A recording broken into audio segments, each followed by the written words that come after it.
Welcome to the Real Love podcast series, right here on the Sharon Salzberg Metta Hour. This series features a variety of conversations with some of the world's finest teachers and thinkers, all exploring Sharon's forthcoming book, Real Love, The Art of Mindful Connection. Real Love is a field guide for anyone seeking awakened living in the 21st century.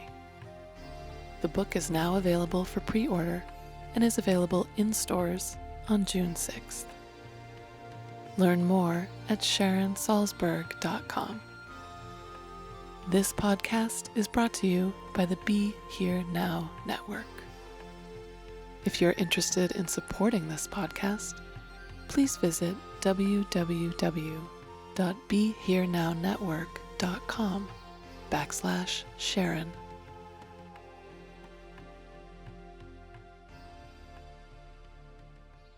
We're just going to do hours of announcements tonight. There's no program. I'm Lily. I'm Sharon's assistant, and nice to see some familiar faces. I just wanted to let you know a little bit about tonight's conversation. We're recording this event, and it's actually going to be part of a podcast series that is happening in a couple months' time that's part of Sharon's book release. So the book looks a little bit like this. It's very exciting. And prettier than that. It's prettier than this. Yeah, it's shinier and hardcover. But the book is 3 different sections. It's all about exploring love in different aspects of our lives, self-love, love of another, and then love of all of life and larger communities. So tonight's conversation is kind of in that third aspect because the Holistic Life Foundation does such amazing community work and are such activists in their, really like in their local community, but also around the world. So just so you know, that's kind of what's happening, and the book comes out June 6th, so stay tuned. Hello. It's great hearing about the book actually being in this room. I started, and throughout the whole process of writing the book, I kept meeting with people and asking them for their stories about love and their experiences, and the very first meeting was in this room. And I will say, even though it's not tonight's topic, love for an other, whether it's a partner or a parent or a child or whatever, one of the best stories came out of that first meeting. So in honor of being here, I just have to tell you that story. And then we'll go on, actually.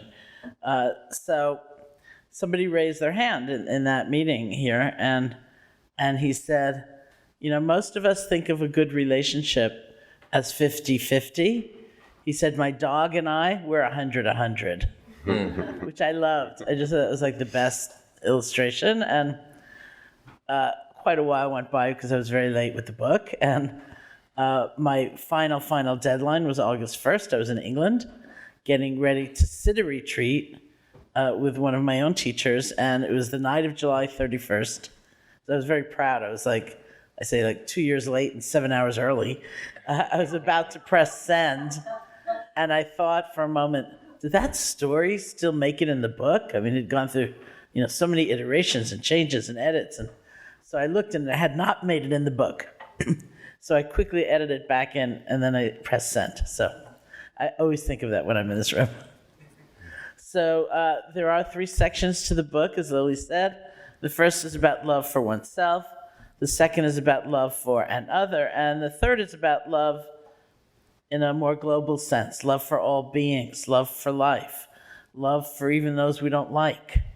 And I realized sitting here that the first 2, of course, are challenging for us in that they're challenging to make real, to have a really vibrant, vital, alive experience of those things in our lives.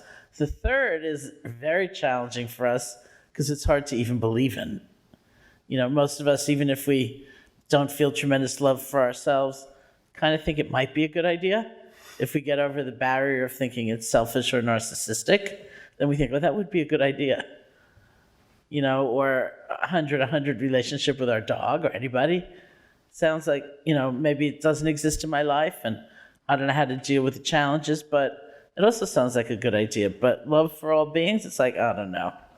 That's really tricky. So it'll be really fun with you guys to take a look at that. So why don't we begin with a sitting? You can just sit comfortably, close your eyes or not, however you feel most at ease.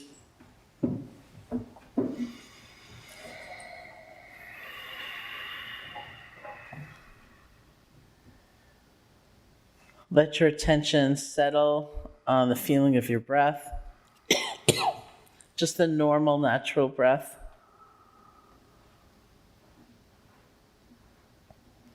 This is like home base.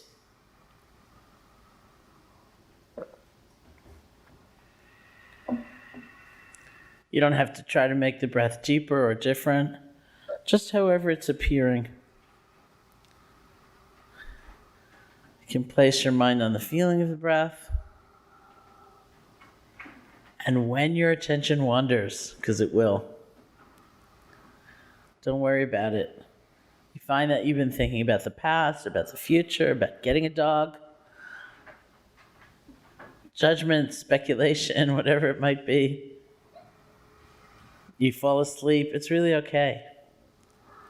We say the most important moment in the whole process is the next moment after you've been gone. We practice letting go, we practice beginning again. Just gently bring your attention back to the feeling of the breath.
So welcome to New York. Yeah. Thank you. It's good to be here. Yeah, does one of you maybe want to briefly describe the work of the Holistic Life Foundation? So everything that follows can be in that context. Okay. Go ahead, Chant. I guess that's me. Before he starts, we have a couple more announcements. So the Holistic Life Foundation's a Baltimore-based nonprofit started by the three of us. Fresh out of college, wanting to make a change. deeply into our own practice, yoga, mindfulness, meditation, breath work, a lot of different things. And I think we just saw that it did a lot for us as far as just like inner peace and inner happiness, and to a point where people would always, because we started with dead broke, and people would always ask us like, why are you guys so happy? Why are you guys so calm all the time? We to ourselves, we would say, well, why aren't you all happy? Like, so it's not anything that we were doing on the outside. It was our inner journey that kind of sparked all this. And we wanted to share it with as many people as possible. And it started off really small with a after school program for 15 boys. And then it just kind of took on a life of its own from there. And we've just been trying to keep up with it, I'd say, and make sure that we kind of stay at least a little bit ahead of what's coming. And right now we work in Baltimore City Public Schools. It's 17 schools with about 7,500 kids a week with programs during the school day and after school, all based on yoga, mindfulness, meditation, and breath work. We teach in the surrounding counties, 28 schools in Baltimore and Anne Arundel County. Tons of trainings for teachers. Most of our work is focused on kids because we want to get the kids early and give them the tools and the skills they can kind of carry on for their entire life. But we do tons of work for adults in drug treatment centers, mental illness facilities, homeless shelters. For teachers, it seems like there's a lot of work for teachers around self-care, not even just use them in the classroom. For parents, we'll be starting at both the male and female juvenile detention center in Baltimore in the next couple weeks. I don't know, once all the contracts are finalized. But yeah, we love what we do. We have fun doing it. And we just wanted to share the practice with as many people as possible. So we decided to start the Holistic Life Foundation. And it's really awesome, honestly. We've been at this for 15 years, and kind of like when we first moved back into our old neighborhood, we always say it was kind of like the Wild West, like, real heavy gang problem. If you look at somebody in the eye, you better have a gun or a knife on you. But like, honestly, the 15 years of service that we've done in our neighborhood, we've kind of transformed our community where, it's pretty cool because every kid that, is from our neighborhood goes to elementary school. They take yoga and mindfulness 5 days a week. And now it's like just a common occurrence being able to talk about mindfulness and yoga in our hood. You know what I mean? So just seeing that transition in consciousness has been awesome. But then, also just people are more empathetic, and, the love feeling has come back to our community. It was gone for a while when, crack ravaged, our community like they did, most urban centers, communities. But the community village feeling is, back in our community. And, right now, I guess we're just trying to duplicate what we're doing so, communities can form in other places as well. Because it's a beautiful thing witnessing, the transition from a frictional vibe, which it was when we first moved into the neighborhood, to a more loving community. And it still, to this day, crazy stuff happens. We live in the hood, but overall, you can feel that village feeling back. And, I do think that it has to do with, our work and, being love and, spreading love. So I'm curious, do you use the word love when you talk to people? So it's become a little easier to use the word love. I know when we first, people thought we were weirdos for saying the word love. We would tell people that we loved them and look at us all strange. The first group of students we started working with from our neighborhood were actually, they would get us in trouble with our neighbor because they would sit on the rail and they broke the rail. They dented her car from sitting on the hood of her car. And she laid into us one day. And so when they came back, one of the kids was kind of like their ringleader. Like we laid into all of them. And he left and he didn't show up the next day. And we were sitting out on our porch. And one of the kids, they were like, you were really mean to Tay yesterday. Like, and it just kept going on and on and on. I was like, well, I mean, you all needed to hear that, but I love all of y'all. And they were like, oh, you can't say love. You can't just say that to people. You're not allowed to say that. And these are kids that curse and yell and scream and are dropping F-bombs, but it was weird for me to say the word love. And now, like, I don't think it's from us saying it to them. I think it's from them seeing it in action, that it's like they'll tell us they love us when they hang up the phone, or when they see us, they say, I love you. So it's like, it didn't become some weird thing. It was like, it was from in here. It wasn't something physical. It was something from deep in here that where that connection was made, and it became cooler to say. Yeah, so we say it all the time now.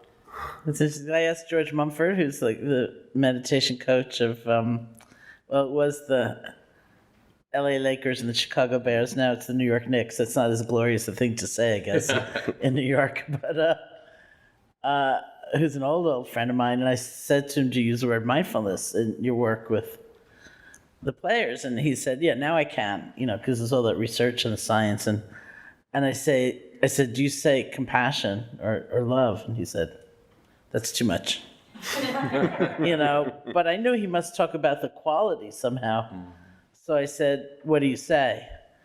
And he was quiet for a while, and then he said, "I say, don't be hating. Don't be hating on yourself. Don't be hating on anybody else." And then he talked a lot about, I'm really curious about your experience of this, what I guess is Phil Jackson's philosophy around sports, which is you got to think like a team. And this is like, obviously major, brilliant players, superstars, and how to get them off of like a singular fixation on their own accomplishment to more the sense of like, we're in this together. We're here as a team.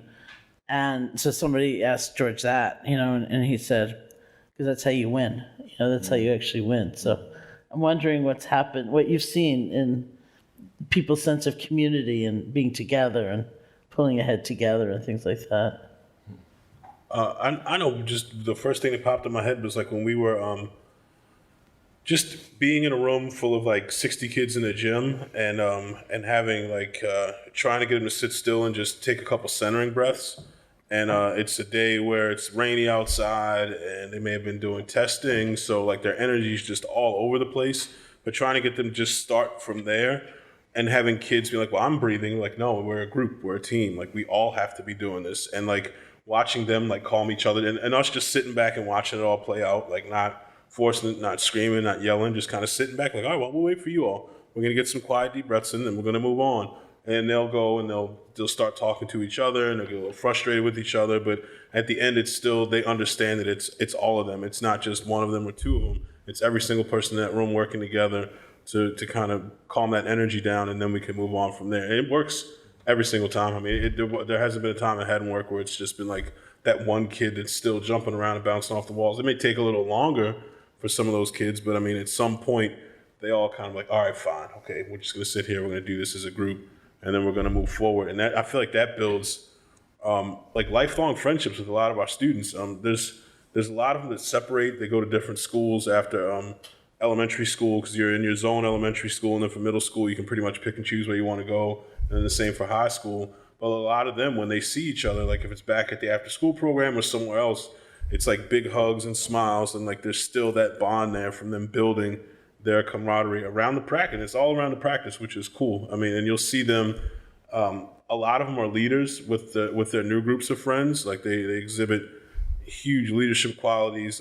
They have like a spark inside of them. And even if it's in the wrong direction, like even if it's out on if it's whether it's in a school or it's out on the streets, whatever it is, they're still leaders. They still got that spark inside them. They still have that respect for us and for each other. So it's just, yeah, you build it in different ways, but I think it always has to be about that group and that team and not the individuals.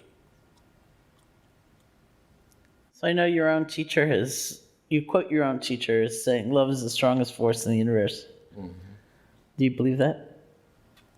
For sure. Okay, tell me more. And people ask me that all the time. Yeah. I quote the Buddha as saying like, hatred will never cease by hatred. Hatred will cease by love. And especially, these days in this country, like, people look at me and say, really?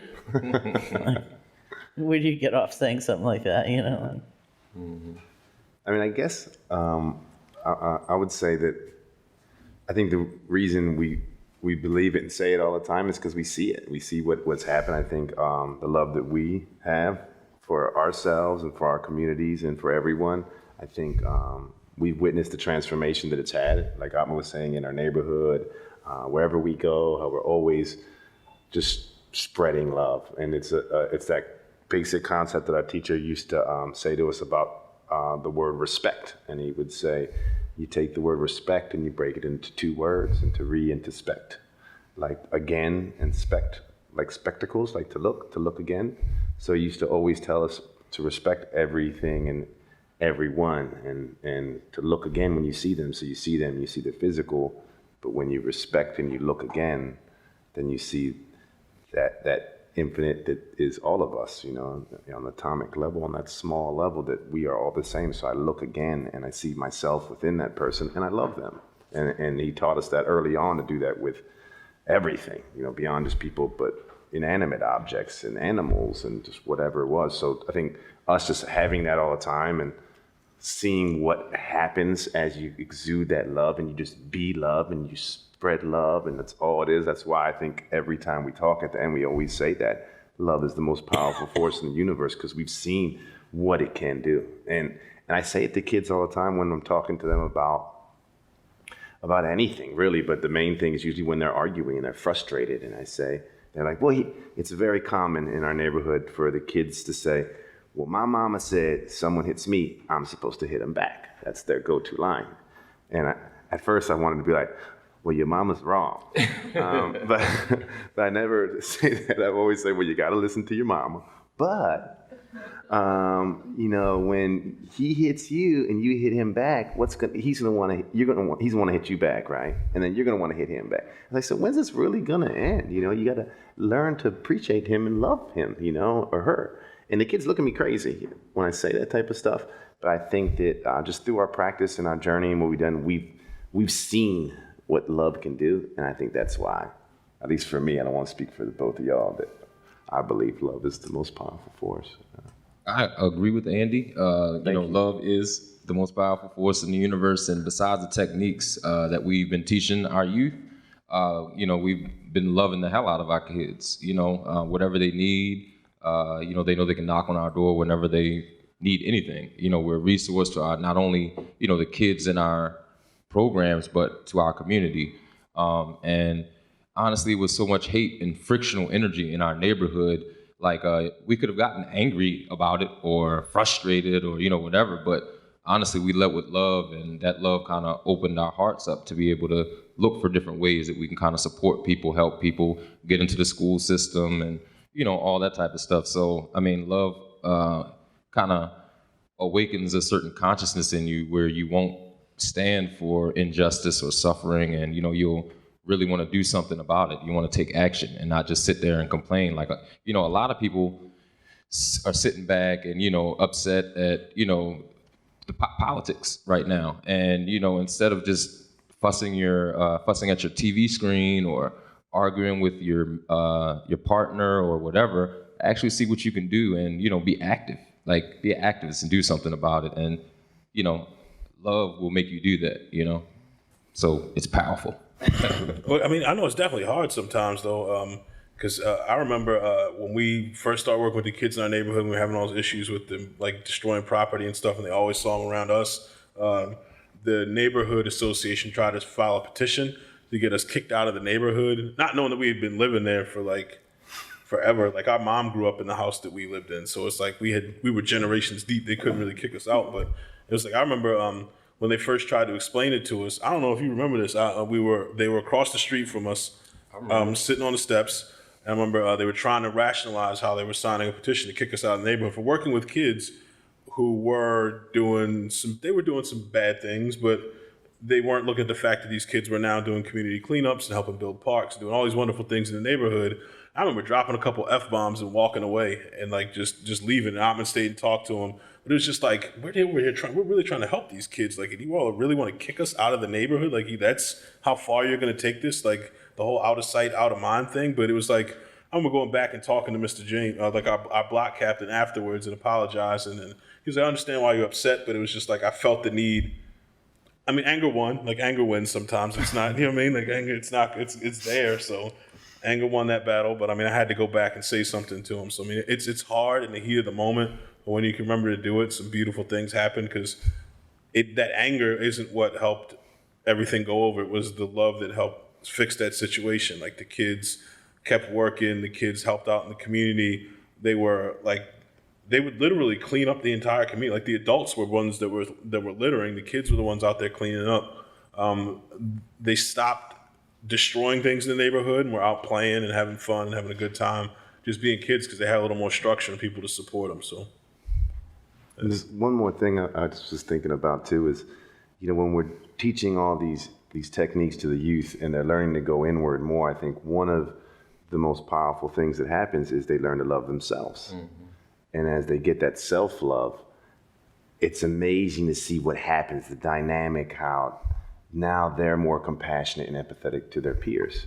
And it becomes that family, community, neighborhood vibe like Atman was talking about. And I think seeing that, the power that it has, it's so infectious, it spreads, it really does. And all it takes is for one person to realize it and just really appreciate them, just love who they really are. And then they're just loving everyone, and it just keeps rolling and rolling and happening more. And we always make the joke about love zombies, that we're trying to keep infecting people with love so they can go out and keep infecting other people. We can just spread love through the world.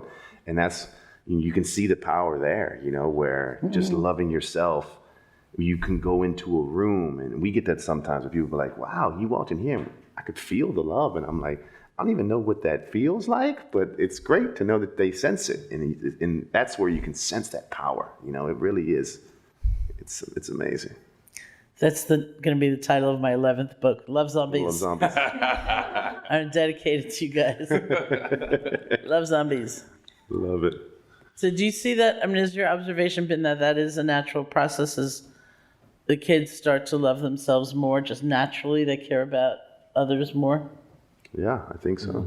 Yeah, because you can't ask a kid or anyone that doesn't love themselves to care about somebody sitting next to them or somebody halfway across the world or their community or the planet or anything, because they're in this hopeless, angry situation where they're not connected to anything.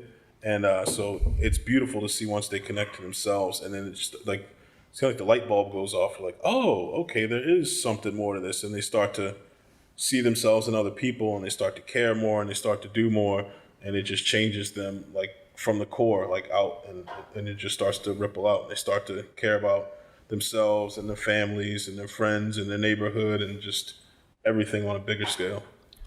And I think even people hearing the phrase "I love you" to them, it's amazing what happens. In our neighborhood, I say it all the time to the parents, and they always usually, initially it's always like, who the hell are you? What do you mean you love me? And it almost is, it's intimidating, I think, to them initially, because people don't say I love you that much, And nowadays, when I was younger, the phrase I love you, I said to my mom, but that was it. If I said it to anyone else, that's weird.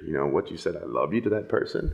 So I think just it constantly being said to people, that power that it has, because it'll be weeks down the road after I say to the parent that looked at me crazy, but she will definitely start saying, I love you back to me, or he will. They'll start saying it more and more. And I think just having it said, it brings out something in you, like, wow, you love me. And in our neighborhood, a lot of times I think that it was scary for people to have someone saying I love you to them, because, I've had conversation with people where that phrase was negative to them because of stuff that had happened with relationships. I had this one woman who told me that anytime someone told her, I love you, she ended the relationship, because in her experience, that ended to bad things, whether she was physically abused at times. And so she thought the words, I love you, were bad. And I couldn't believe it when I was talking to her.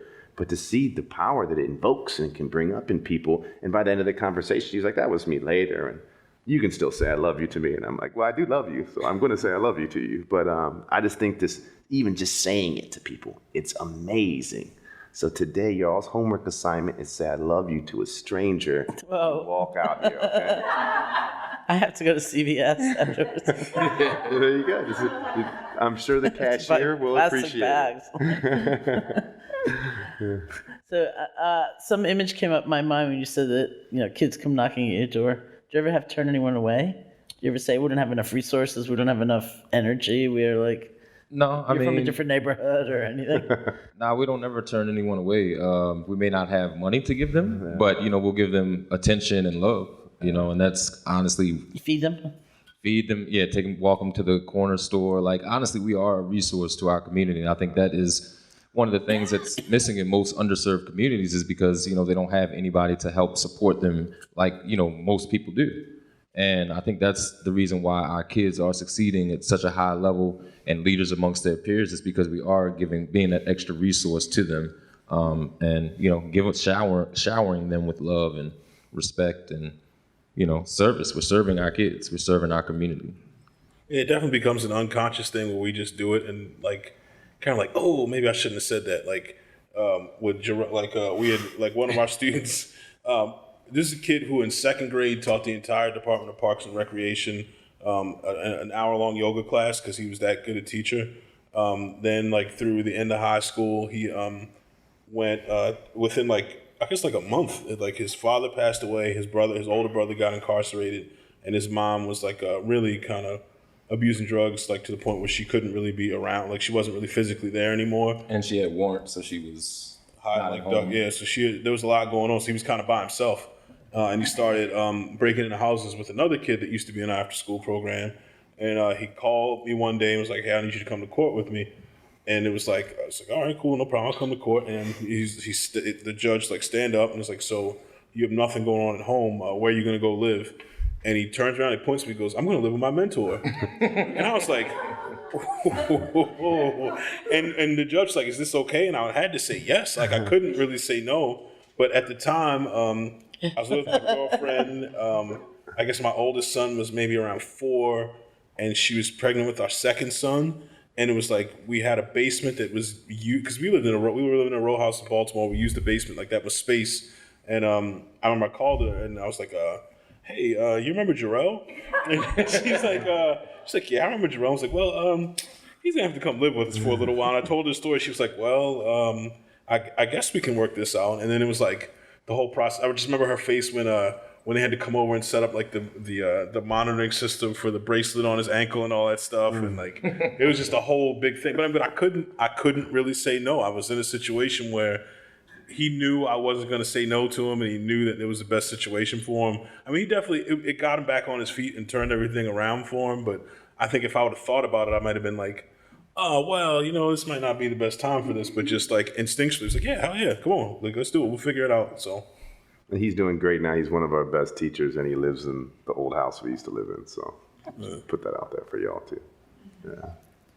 Do you think your understanding or your feeling about love has changed and deepened from your experience with the foundation, the kids?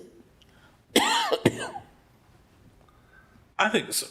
I feel like it's a whole new set of challenges these days. I mean, I guess that's how you learn. It's how you grow. The universe throws new challenges at you, and I think it's it's easy to do. It's easier to do when you walk into a school and there's 60 kids that run up and give you hugs. I mean, that's pretty. It's easier to put into practice there than us sitting in the office and having to support our programs. The three of us are in the office most of the time now when we're in Baltimore. We only get to teach when we travel for the most part.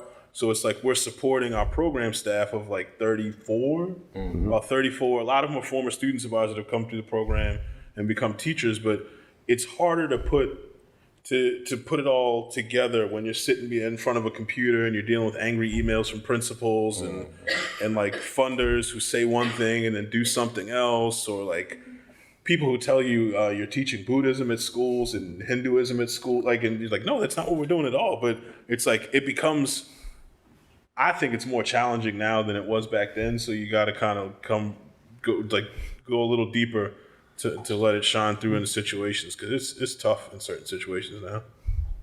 Yeah, and I even think just in lessons with our teacher, I see him once a week still, and it changed from initially him really just bombarding us with techniques and practices, and now it's just 4-hour talks, and all we talk about is just love.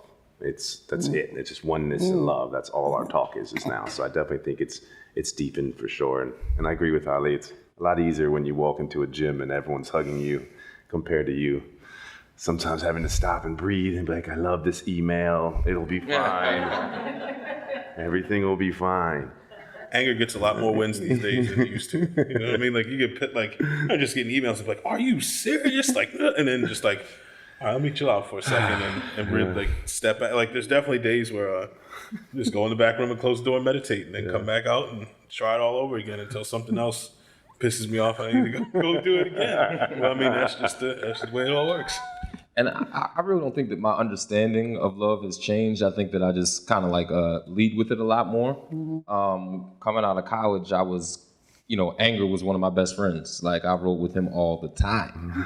But, it never really helped me out with any situations in life. And, I would think that, I'm a big bad man and, I need to get upset at somebody because they hurt my ego. But now it's more of a kind of like leading with love, even if it's, I'm dealing with a conflict, just figuring out how to not cause friction in my words, actions, and deeds. And, it makes life a lot easier. That's really fantastic. All of it. I just have a few more questions, and then we're going to have some questions for you, and hopefully you have questions and comments and stuff, especially for these guys, so I can just sit here. I love you so much. I love you too. We fell in love with each other. Oh, my goodness. It's some program at actually the Omega Institute. Yeah. Is represented here. And we've been together ever since. Since you don't turn away anybody, that knock comes on the door and you don't say you got the wrong zip code or something, right? Everyone's Unless one of they're yours. Steeler fans. Oh. I'm just joking. Totally.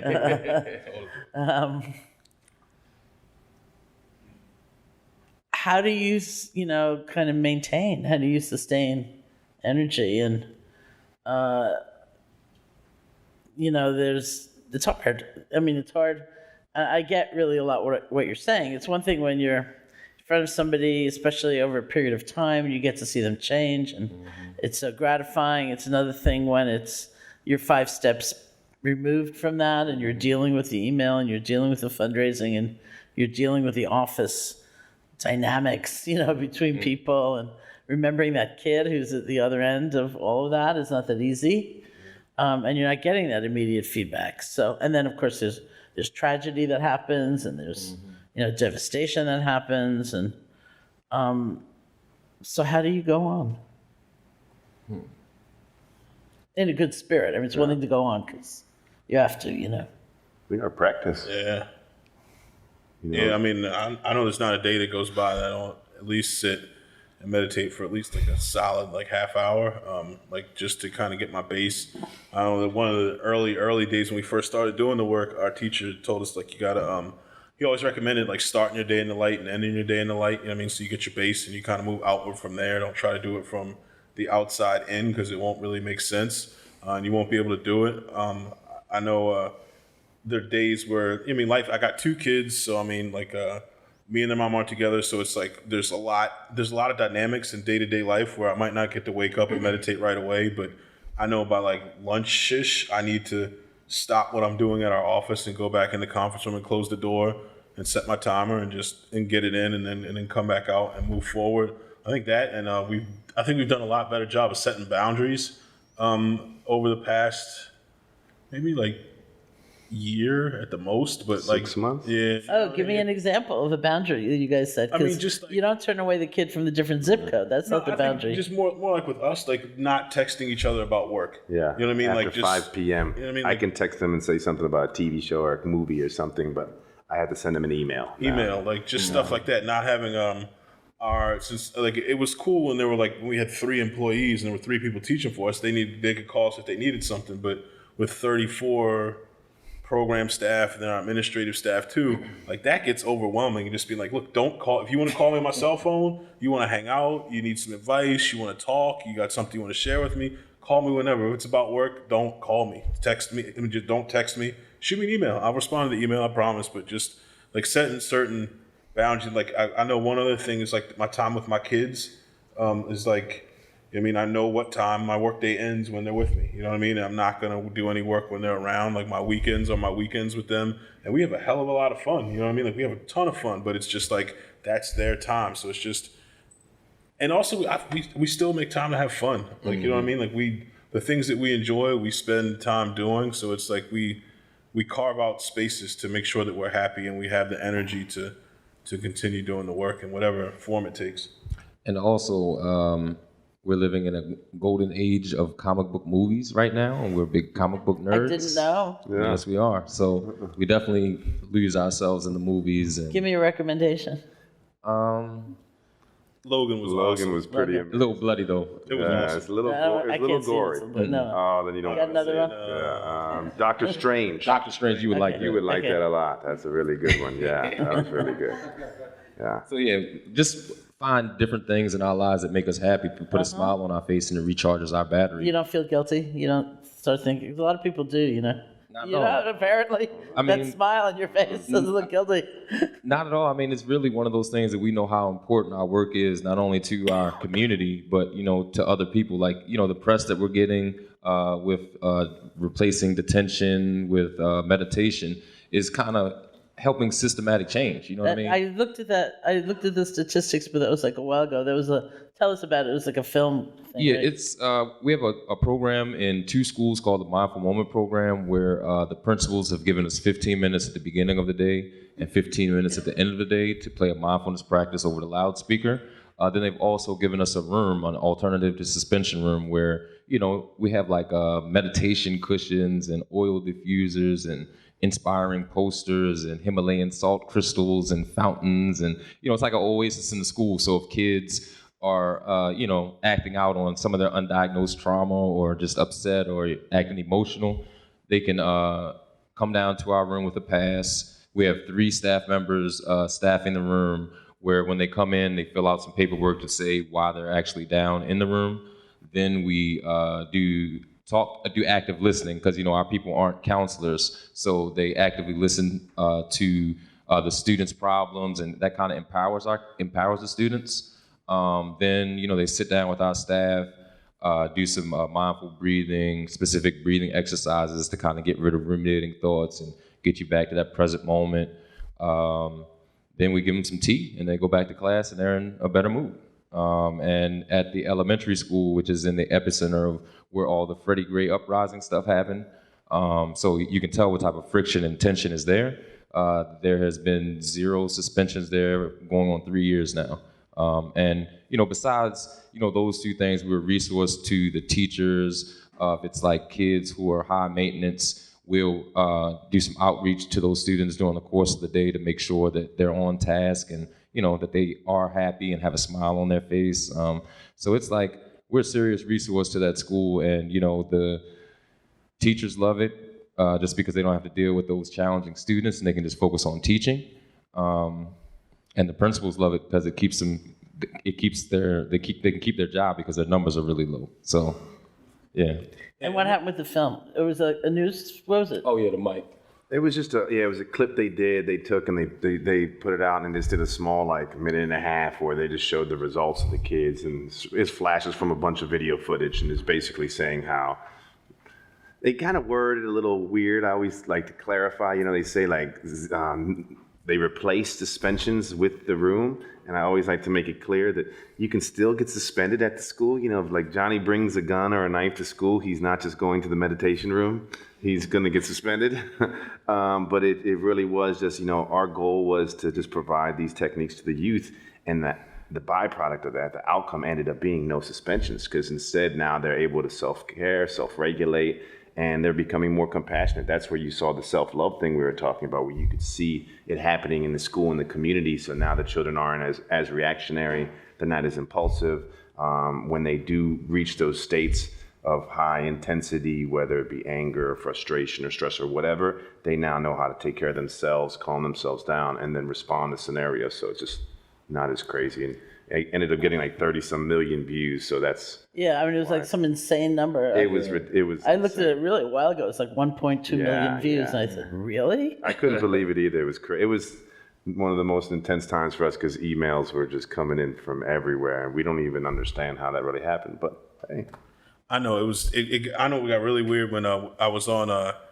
I was going to Cancun or Tulum for Thanksgiving with my girlfriend. It was like 10 a.m. at the bar in the airport in Atlanta. So we were on vacation, so we were having a drink. It was early, but it was like a vacation. I had to preface that. And then the guy, there's a couple sitting next to us, and they mentioned we hear him mention Baltimore, like, oh, have you heard of that program where they're changing detention to meditation? And I was like, and I didn't even get a chance to say anything. My girlfriend was like, that's them. That's it. That's what he's doing. And they were like, oh my gosh. And they bought us another round of drinks. Worked out well for everybody. Really, I have to look it up because those numbers were unbelievable. That's Like, unbelievable. It was maybe we all have a hope in our hearts, that things could be better. yeah. Definitely. And we just don't know how to make it so all the time. So we see something like that and we go, whoa, look at that. And one other cool thing about that program is I was talking to the principal from the high school that has the program, and one thing he said him and his staff notice is when they visit other schools, they can feel like the tension in the school and the stress in the school. They can feel it when they walk in, and then when they walk back to their school, they appreciate the program that much more because they can feel the stillness in there. It's like the numbers are cool, but like just that dramatic change in energy is a good thing for everyone involved. So hopefully we can get that into a few more schools because there's definitely some more schools that need it. Okay, so here's my question for everybody, which is basically, if you were looking to replace the word love with another word, what would it be? Like, what would you say? Ollie, yeah. He's got one. No. I mean, I guess giving would be my word. In a lot of different ways. I know growing up, and actually the first book I've ever bought my oldest son, like for his first Christmas, was the book The Giving Tree. One of my favorite books of all time, but it's just, I feel like that book embodies what love really is. Like, no matter what the boy needs, the tree's giving and giving and giving and giving and looking for nothing in return, not even looking for love in return. Like, the boy strips the tree down to a stump. It's the stump at the end of the book, and he still loves the boy. And it's like, the only thing I can offer is a place to sit. You know what I mean? Like, the boy has a place to sit. So it's like, no matter what's going on, like, you're giving and you're not looking for anything in return. I think that's a big part of what love is. Yeah, I mean, I can only reiterate what he said. I totally agree with him. I think it's, just selflessness, you know what I mean? And just really taking care of yourself first, you know what I mean? So your battery doesn't die. But really be selfless in everything that you do and just, don't look for any results. Like Ali said, just do the work.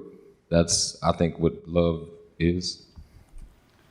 I can't think of a word. I've been pondering on, but I can think of this one thing that always resonates with me. My teacher always told this story, and he used to always talk about the world being an ocean of love. And he always used to say to us, you can go up to it and you can take a sip of it. You can get a cup, put the cup in and drink from the cup. He's like, or you can just dive in. And I always felt like I was diving in and just immersed in it, And I think, for me, when I think of love, I think I always can see that ocean in me just being like, why would I put just my toe in? I'm going all in. So that's when I think about it, but I can't think of a word. Well, that's what I'm about to ask all of you, but it's very interesting because when you added take care of yourself first and then be unstinting in your generosity, because those are not easy to put together, for a lot of us. Like, a lot of times we think just give and give and give and give, and it's so tiring, I thought, at some point, because then you're giving out of obligation or you're giving out of some weird sense, and or you think about take care of yourself and it sounds like don't give. And so how do you find both, like, to work together in some sort of dynamic that works is the issue many people have who are in helping relationships or relationships of any kind, actually. There it is.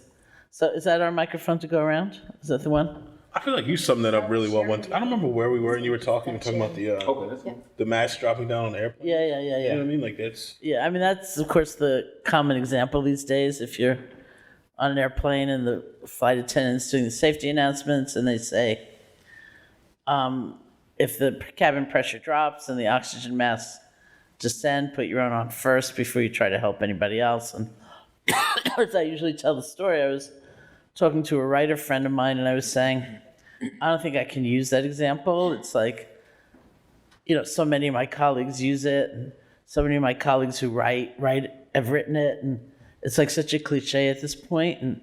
And the person I was talking to said, I was just on an airplane and they made that announcement, and the woman in the seat next to me said, I could never do that. I could never put my own mask on first. That's just like too selfish. So I said to her, oh, maybe I can use it as an example. It's still like difficult and provocative and challenging. Like, wow, I can use it. Because it is the perfect example. Yeah. You know, it makes no sense in one way when you think you have to be a martyr. But if you really think practically, how can I have the juice to help anybody? You got to keep breathing, right? Or it's not going to work. And the last thing that one wants, even though it's a thing we so commonly do, when working really on the front lines of someone else's suffering, is to kind of go down with the ship, you know? Because then no one's helped and everyone's devastated. So finding that way of finding balance or remembering to, you know, yourself also, but not in the way that has you really creating conditions for the giving. It's very complex, I think. Okay, so if you had, how would you describe love, actually? We'll put it that way. In its most meaningful definition for you. Just getting my phone. I think interconnectedness. I'm like, how can you not feel love? So when you see life as interconnected, just naturally you feel love. Yeah.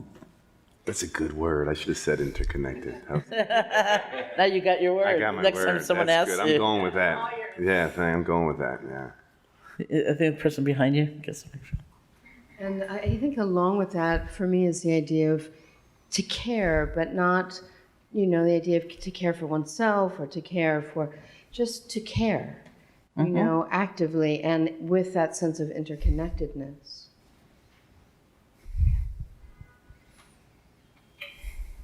Jenna, did you have your hand up? Yeah, I think you need to use a microphone. When I teach loving kindness, I try to bring in how mudita works in connection with it. And so for me, and when I'm having conversations with either my students or my friends, family, my children, love for me is the joy in another's joy, whether or not it has anything to do with me, you know, and there's a freedom in that, you know, just for them to be loved wherever it comes from. The word mudita is a Pali word from the original Buddhist text, and it means joy in the happiness of others.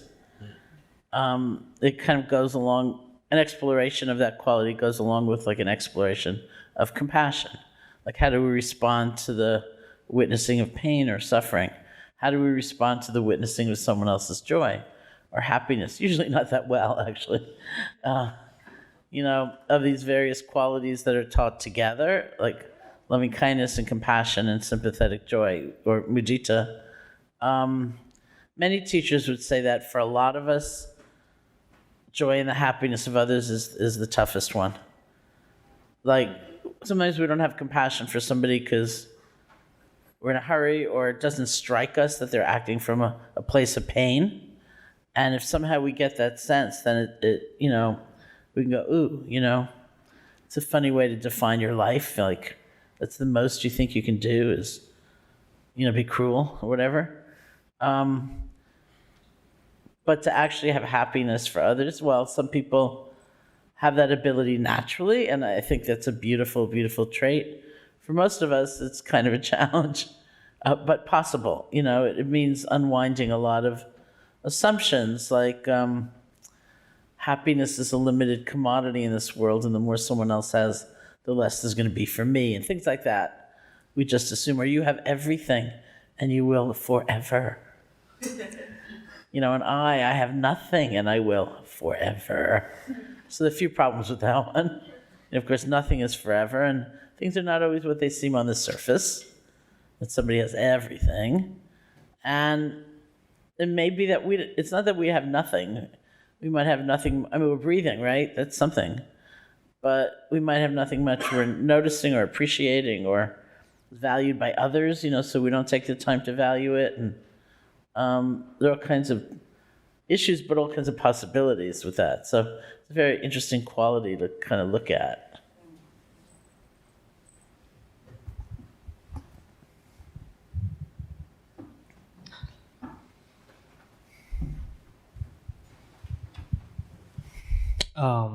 It's a lovely question, and I think of David Rico's work. David Rico's a psychotherapist. Has written a lot about relationships and loving relationships, and the way he defines it is the 5 A's. So it's someone help me out if I would get all 5, but it's like accepting, allowing, appreciation, attention, affection. So all those nuances together. That's nice, and too late for my book. It's too bad. My book is too big anyway. Hi.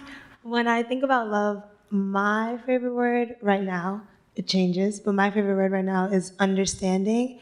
And I think that's because when you're talking about leading with love and approaching a situation, I think for me, it's like understanding where the person's coming from. So if you're coming at me with anger, whatever, and thinking about why you're angry, it's probably because you're hurt. It's probably because you're afraid. It's probably because of something bigger than like this interaction with us. And so seeking to understand and then connecting that to, I cannot seek to understand someone else if I don't understand myself and I don't understand my emotions. And so how that understanding of myself allows me to better understand someone else. And I think that always seeking that in every single interaction is love for me right now. Thank you.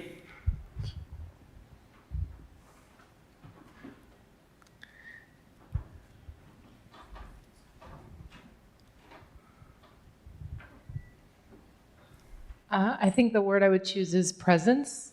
Really staying with the difficult things with someone else and not abandoning them. And not abandoning yourselves too. Nice.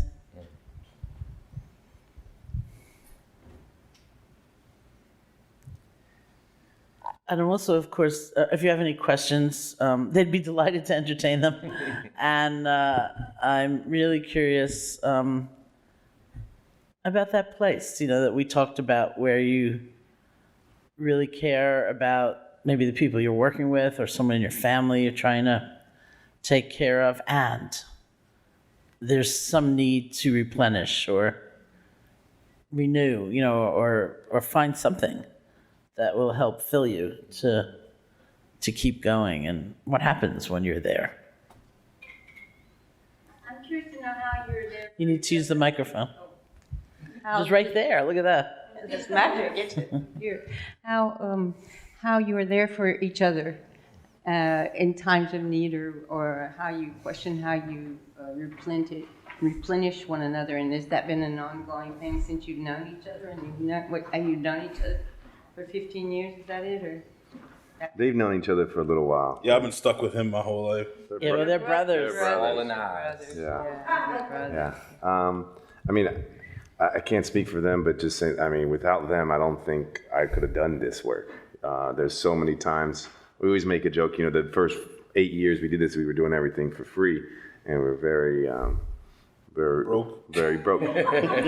And I think one of the things that I know helped me along was I wasn't the only broke one. I was like, I have money, but my two brothers are just as broke as I am, so I always had them. And when we were, I think, growing in our practice and going inward, and that transformation was occurring, it was a blessing to have two people going on the same journey as me that I could talk to, that I could share, whether it was my frustrations and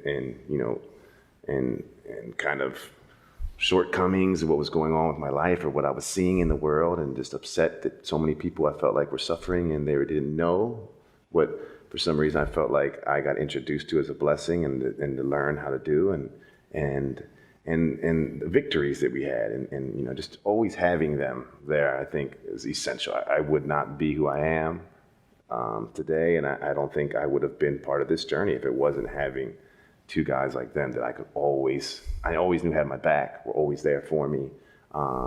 Even when people would judge us and tell us, "What are you doing? Why are you doing this? Get a real job. why are you so lazy? Y'all are just like a bunch of hippies and this and that. And we're like, what do you mean? I don't want to attack you back, but you're miserable all the time. Like, why would I want to do that? So I think it was essential, I think, to our success. And to this day, I mean, I get, I'm tired of them because we hang out all the time, goodness gracious. But no, people always think that we're with each other all the time, and we really don't get to hang out with each other like we used to when we were in college and stuff like that. But when we get to, it's still a whole lot of fun. So, I mean, I love them to death, and I wouldn't be who I am without them. So. I just need to know, you can pass the microphone to whoever's in it, who in this room would identify themselves as a hippie without feeling embarrassed about it? I was tempted to say, I was at Woodstock, actually. I want you all to know that. I'm a real hippie. I was, anyway. I knew he loved you for a reason. Yeah. You see that? I'm just getting back to love and self-love. When I practice rain, and I get from the recognize to the allow, that each time I get to the allow feels like a radical thing to do, and it feels like revelation each time that I can give that to myself. And in that is the recognition of how much pushing away, how much subconscious fighting there is to what is. I mean, it's a real moment for me every time, and that feels like self-love to Do you want to describe it, or you want me to describe what rain is? Please. Okay. Well, it's a particular mindfulness technique that is fairly popular. Different teachers use it or suggest it. Let's say you have a strong emotion comes up and you don't know how to relate to it. Our temptation is to either dive into it and feel overwhelmed, or to not like it and try to push it away. And so what's suggested as an alternative is rain, R-A-I-N. So first recognize what's happening. There's anger, there's joy, there's sadness, whatever it is. And then the A is described differently. You said allow, I think. Sometimes people say accept. I usually say acknowledge. It's just recognizing this is what's happening right now. Instead of feeling like, my God, I've been practicing for 45 years. Why is this still here? Or how embarrassing, or, I've got to do something to make this go away. It's just like, this is it. This is what's happening. This is like the truth of the present moment. And then I is also used differently, but I'd say investigate. I don't know what you did. It basically means investigate, not analytically in the sense of theoretically, like, why is this here and what happened to me earlier that I have this, but like, what is this? What's happening right now? Because when we look at a very strong emotion, we so often find many emotions within it, right? So we look at strong desire, maybe we find a lot of loneliness in there. And that's interesting, because if we were to act on it, it'd be much smarter action if we took that into account, than just the topmost level. If we look at very strong anger, so often we find fear in there, sadness in there, helplessness in there. So what is this? What's happening right now? And then the N for rain is basically not identify. Don't make what is really another passing state the be all and end all of our existence. Like, I'm such an angry person and I always will be. Or somebody actually suggested to me, he was, I think, a sociologist, not particularly, coming from the meditation side, but he was suggesting that it would be wiser to it's like experiment it with saying, I feel anger rather than I am angry, right? Or it's the way people, I was talking about this last night here, relate to diseases, the difference between saying I have something or other than I am whatever. And so that's kind of not identifying. It's recognizing, this is the experience, the truthful experience of the moment, but it's not all that I am, right? So that's rain.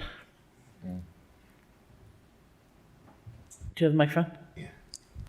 I just did a silent retreat up at the center that you co-founded. Thank you for co-founding. Yeah, thank you for going. And it was a 5-day retreat where you don't have eye contact, you don't talk for 5 days, and you get your own cell and your own cell block, and you could say room, actually.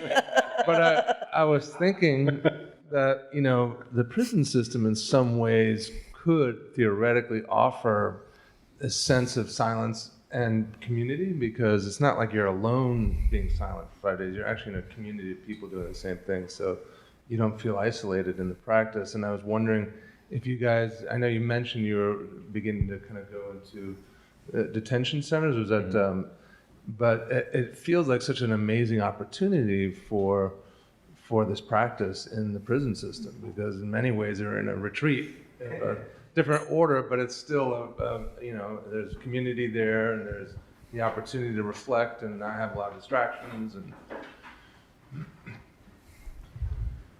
yeah, I mean, I think it's a great opportunity for us. Yeah, we've been trying to get into the system for a long time. There's been a lot of barriers for us. For some reason, they want to make sure that we're getting paid to do the work, and we wanted just to do it for free. So it's like every time we're right about ready to get done, got our background checks, we're in, they show us everything. They're like, we're going to wait another year until we get some funding. And we're like, what do you mean? Or we'd get the funding, and they were like, wasn't the right kind. We don't like that type of funding. We want to fund it ourselves. We'll get some more funding and hold it back. So, yeah, I think it's a great opportunity for us. And like you said, hopefully we can get that sense of feeling where it's like a silent retreat in actual cells. Yeah. Yeah, I know we kind of looked at it as like, you know, an opportunity, like they could be masters living in caves, you know what I mean? Because they are secluded like that. So it's really one of those things, like we did see that as an opportunity that if we do kind of teach, you know, give these people some tools to be able to kind of self-love and meditate, you know, all that type of stuff, then, you know, we might have some, you know, people pumping out a lot of positive energy from the jails. That's, you know. Can I respond to Yeah. I work for an organization called the Lineage Project, and we teach to at-risk and incarcerated youth in New York City. And some of my colleagues and their colleagues also do the Liberation Prison Yoga program here in New York City, and utilizing the same stuff, mindfulness, meditation, and yoga. And just along the same lines that you were thinking, and I also work with refugees and humanitarian aid workers, one of the things that we all know is that when you, I mean, really at the end of the day, the one thing that you have is your body and your breath. And we've experienced that people come to that realization and they see it as a resource, you know. I don't know where to give it. It just feels like, I don't want to be responsible. Last year, our whole staff read Between the World and Me, and one part that, as I understood it, was Coates was talking about a certain amount of fear being needed to keep especially young men safe. And last night, we all teach at the same school. Some of our boys were the victims of some police brutality and came in very shaken today. And I find myself really torn because we teach a lot about interconnectedness and love and the power of love in our classrooms. But then I also find myself wanting to make sure you're being, you know, you also need to be on your guard. You need to be careful. You need to keep yourself safe. You need to keep your body safe in a world and society where that's not guaranteed, especially for our young men. So I was hoping that you could talk a little bit about that tension. I experience it a lot in my work between fear and love and keeping them safe, and then how awareness can play into that, and just fostering that a little bit more. I know one of the first things we do for our students is like when we're teaching them the practice, I mean, a lot of them live in neighborhoods where you gotta be on point. Like you can't not be, whether it's the police, whether it's other people and other peers in the neighborhood, whatever, people from outside of the neighborhood, like you gotta be on point. And we try to explain to them that the practice is about awareness, you know what I mean? Like, and not like hypervigilant awareness, you know what I mean? Like that tense awareness, but like kind of like a Jedi and Star Wars t-shirt, but you know what I mean? Like that calm awareness, you know what I mean? Like you can be aware and you can be present and you can be calm doing it, or you can be like you can be like tense and stressed out and hold on to a bunch of stuff while you're aware too. But I think that's it. I mean, and I think I don't know. I think the practice develops a certain amount of awareness, but fearlessness at the same time. You know what I mean? I feel like that's a part of what comes from it. Just putting it all in perspective and knowing that the universe is going to put you in situations that you may not want to be in, or that your ego may not want to be in, but you're there to learn or whatever. But it's just those situations that you have to be in, and I don't know what it is about the practice. It's just the connection to your deeper self, and like just the knowing of who and what you really are, kind of just changes your perspective on what it is. But I mean, it's you definitely have to. They definitely got to be aware. You can't ask them to. I don't know. This one thing our parents and our teacher was always said, you can't have like your head in the clouds and your feet on the ground. Like you got to be aware of what's going on. Like you can't be so lost in it that you're just floating around. But you gotta, if your feet are on the ground, you also got to be aware of what's going on around you.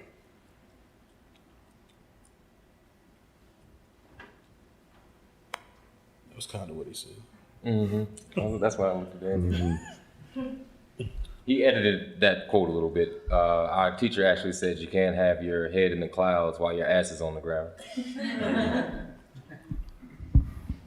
I like Sarah said. We also teach. Oh, sorry.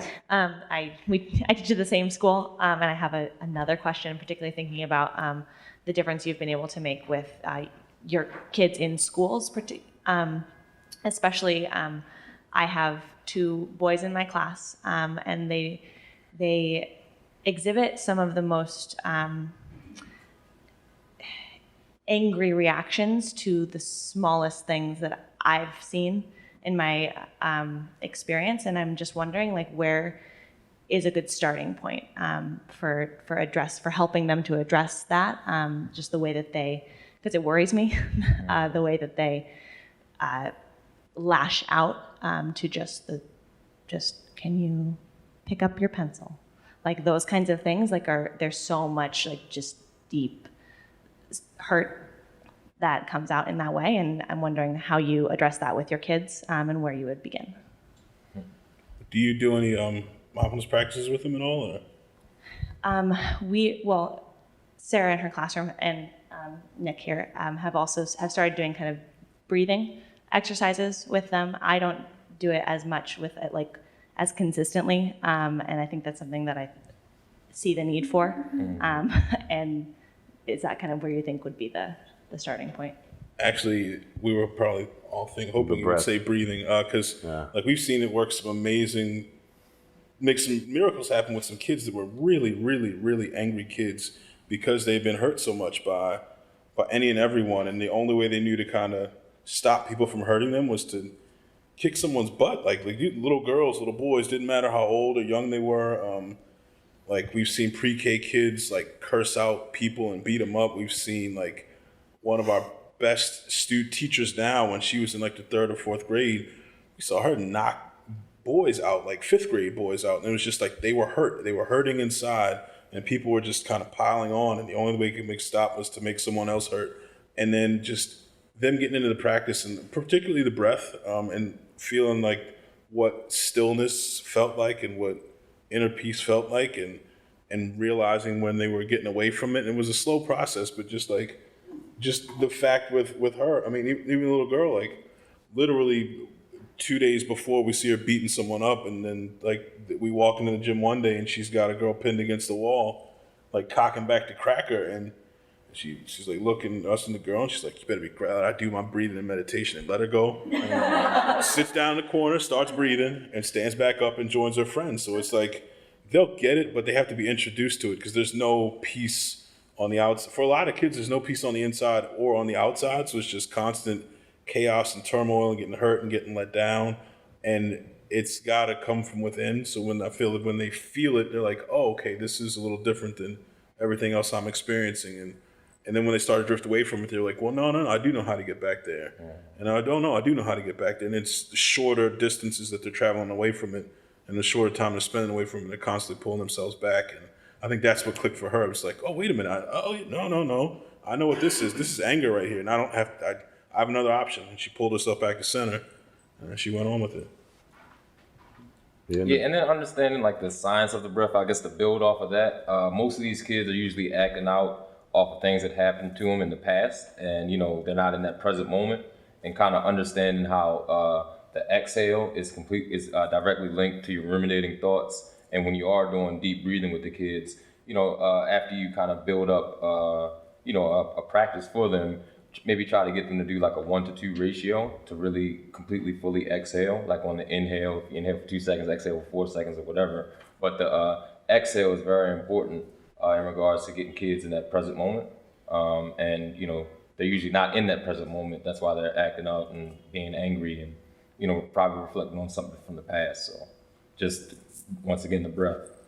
Yeah, and then I would say another exercise that helps sometimes is, and it helps for adults too. I mean, all of y'all, if you haven't done this, is a great one, I think. And it's just about awareness of yourself and what happens with you. So you just get them to write down scenarios and people, things that happen, they get them pissed off, kind of, they frustrate them, just to get them to write them down. It might be Johnny, might be sitting waiting in line, whatever it is. Get all those, like we call them stressors, whatever it is that stresses them out, that frustrates them, and then get them to write a list of their physical cues too, because all of us have it. And what do we do when we get angry? Do you clench your fist? Do you tighten your jaw? Do you shift your weight? Do you play with your hair, bite your nails? Whatever it is that they individually do, so that now they'll know. And so you've given them the breath and you've given them the technique for how to calm themselves down. But hopefully, after they write those things down, they're now aware and they're like preparing themselves. So they know in second period that Johnny next to them really frustrates them and kind of gets on his nerves or something. So, or they know that they don't like this teacher. So they're prepping themselves and they're getting in. And then when they see that physical stressor is occurring and they're here and they're like, oh, now they know, let me use the breath to calm myself down. And hopefully, if they're more aware of what's going on with them, then they'll be able to use the technique to kind of still the situation and calm it down. And I see that whenever we do those sessions with people, after a while, you can tell that the people are starting to use the techniques more. So it's something you can try with them. And I know Andy does this a lot, like when kids are like actually in conflict and fighting with each other, the breath is so powerful that he'll kind of separate the kids, make them do their breath, put their hand on their heart, and he tells them to be mindful of, you slowing your heart rate down. And, they kind of see that, when they slow their breathing rate down, slows their heart rate down, and kind of calms them down. They'll usually look at Andy like, oh man, thank you so much, Andy. And Andy's like, nah. He's like, that's not me at all. I'm teaching you the technique. That's you. And, the breath empowers the kids,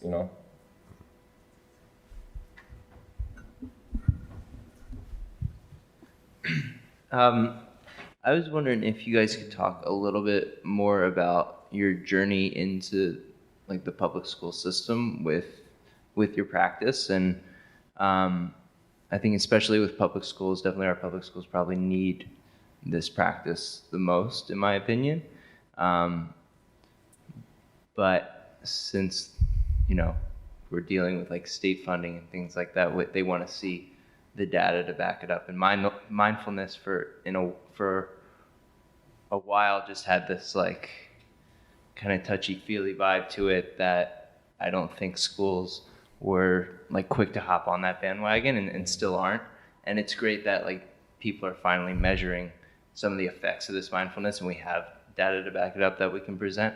But I'm really curious about like how you guys kicked it off in Baltimore. What was that experience like? You talked a little bit about how, you're still getting emails where either students or parents or principals might be thinking that you're teaching some sort of religion in school, which isn't necessarily the case at all. But like, how did some of those first conversations go? How did you guys find yourself into that public school system in Baltimore? Ali's pretty intimidating, so he just runs in the office and says, we are going to make them meditate. I mean, that's just how it works. I wish it was that easy. I think it just happened the first time. Like a principal saw us picking our mom up from school and knew we just graduated from college and was like, hey, do you guys want to coach football? And we were like, we'd like to do something because we're all football. We all love football. We didn't really want to be football coaches, but like, well, can we do an after-school program and teach the kids yoga and how to meditate and stuff? And she was like, okay. I mean, this was like 2001, so I mean, it wasn't as popular as it was, or as it is now. So it's just like, she was like, all right, cool. I don't care what you all do if you all are going to work with these kids. So then it was, that was how it started, and then it just kind of we worked our way through it. It was like a lot of like knocking on doors, like, look, we'll give you this program for free. Like, just let us get in here and work with the kids. And then we did a study with Hopkins and Penn State, first randomized control trial on yoga and mindfulness in urban youth. And that started opening up a lot of eyes, because in Baltimore, Johns Hopkins is a big deal, like a really big deal. So it's like we could go into meetings and people would be like, well, I mean, I don't know, I mean, baby. And then you slide a piece of paper across the table with Johns Hopkins on it, and they're like, oh, well, maybe we are interested in this. So I mean, it was just like, and then trying to build relations with like the district office, like I remember our first meeting with them, they put us in 4 of the toughest schools. They were like, if you guys can make it work here, we'll do more for you all. They put us in the elementary, middle, and high school. They were all alternative schools, and a high school that needed a whole lot of help. And we got like the practices work. You know what I mean? Like despite what people want to say or don't want to say, like the practices work. It's just getting kids to buy into them. We were really good at engaging the kids, getting them to buy into the practices, and showing them practical ways to incorporate them in their life and how to share them with other people. And it just kind of, and then it started to really kind of grow out from there. So it's like not us having to like knock on doors and like, please let us just work with the kids. But now it's like principals calling us like, hey, well, I know what you guys do. I'm interested in this program. I have this amount of funding for next year. I want to write you guys in the budget. Can we sit down and talk? And then, or the district saying, hey, well, we have a few schools that we want you all to be in. Let's figure out how we can make this work. And I think one of the things that study did was, I think that was the most frustrating part about the email that we got about the person talking about us teaching like Hinduism and Buddhism in schools, is that we're very, very, very careful with what we say in schools. Like we don't even say we're teaching yoga. We're teaching stress reduction and relaxation. We don't teach meditations. We're teaching silent reflections. We don't use Sanskrit words for anything. Like the kids name the breaths, the stress breath, the taco breath, the Bigfoot breath, the snake breath. Like there's all these different breaths, but they're all pranayama exercise, but they name them something different. So we're very, very careful with language and the way we present it. And I mean, Baltimore's still in the South. I mean, technically. So I mean, it's a very religious place, but we did get that one. And I think that was the most frustrating part about that email, is that like, no, that's not what we do. That's like our personal practice. Yeah, I mean, it's a very deep spiritual practice, but when we walk into that school, there's another set of rules that we're working by. We make sure we stay within that box, but still give the kids the practices to use. Do you guys need an official break or anything? Do you need to stretch, or you okay? Okay, I have a question, then I'll turn it over to you. So you don't do, like you get an email, come into my school, I have funding. You don't do it yourself anymore, right? You're sending in kids who you originally taught, who are now grown up. And so how do they get supported? Like when they freak out or they feel discouraged or they're overwhelmed, they have each other? You have like a community forum for them? They have you? Mm-hmm. Like what happens? I know one of the best things is like when they come in and they come into the office and they're like, I'm so stressed out. I'm so frustrated with this. I can't do it anymore. First question I always ask them is like, when's the last time you meditated? And they'll be like, well, I taught meditation the other day. I was like, no, that wasn't my question. When was the last time you meditated?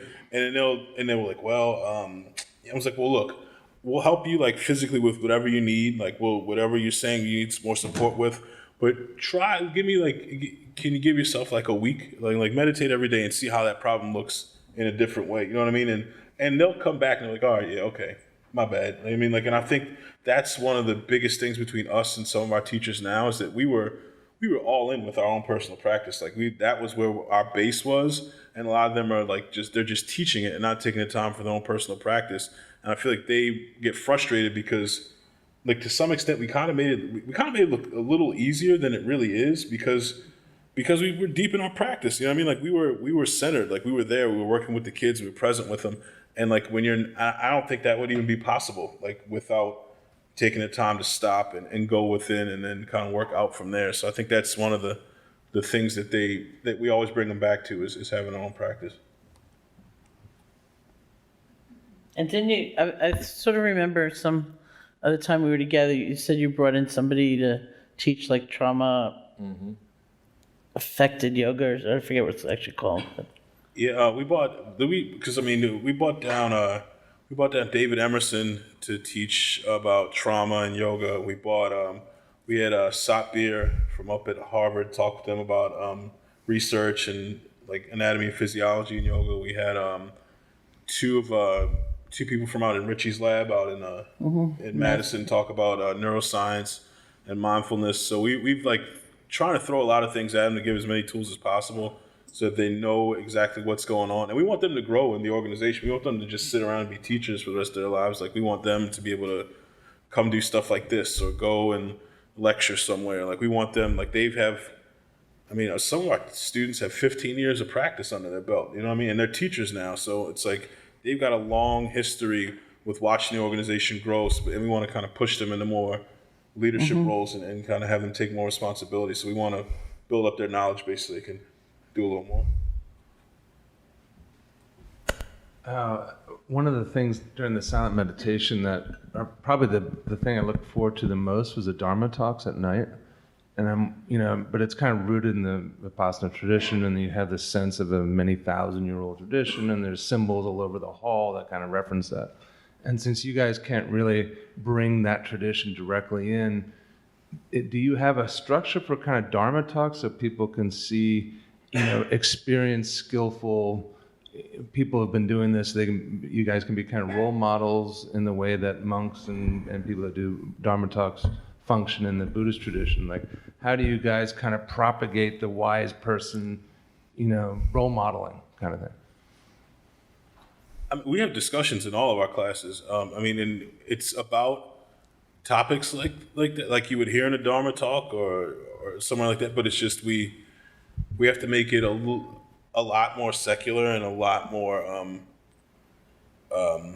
in a way that they'll accept it and understand it, and it means something to them. Practical, yeah. It has to be a lot more practical. So we make sure. And the funny thing is, like the high school kids, like a lot of the classes that we teach in high schools, like we don't even really roll out the mats. Like it's mostly chair-based, like some breath work, some mindfulness practices, maybe a little bit of light chair movement, and then a long discussion, and then end with a meditation. It's like we might just throw a topic in the middle of the room and they'll go with it, and they'll go and they'll go and they'll go and they'll constantly be bringing it back to the practice. Like either if they know it or they don't know it, but it's just discussions are important because that's the part of the practice that they're going to have throughout most of their life. You know what I mean? Like it's like you can sit and breathe, you can sit and meditate, but when you get up and you walk outside, like that's when the talks and the discussions are actually going to make the practice practical so that you can actually live it instead of just practicing it from time to time.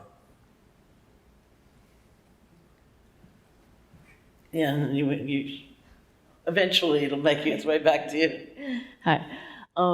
Okay, my question is kind of related because I guess I have a question about like when you're the spiritual role model, and it sounds like you do a lot of your work in the office at this point, but when you're with the kids or when you were with the kids more, how did you, if you were having a personal problem or a spiritual problem, I guess this is also a question for Sharon too. How do you deal with that? Did you ever kind of represent that to them? Because I think that people think if they're this sort of spiritual mentor, they have to, sometimes I think anyway, I have to appear perfect. When I'm mentoring young adults, I think I have to appear perfect. So how do you do that? Do you kind of ever let them in on your own imperfections? Do you display that in a kind of way, or do you sort of try to appear like you always have it down? And how you negotiate that? I know if we had to be perfect, we would have fired ourselves a long time ago. Right.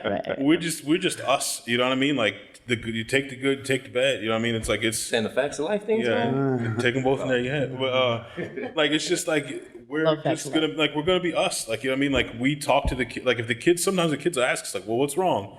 And we're like, okay, well, this was what's going on with me. You know what I mean? Like I think that's how they learn. That's how we learn. And like everybody's a teacher. Like you can learn from anyone in any situation or anything. So it's like if you're out there and they see you're messing up, like then they're like, oh well, I don't have to be perfect to do this either. I remember we were up in Boston teaching meditation for these investors, right? And so we're sitting up there and the teaching was like, well, and at the end, one of the guys comes like, well, I had a really good time doing this today, and I can see how it would help in my life.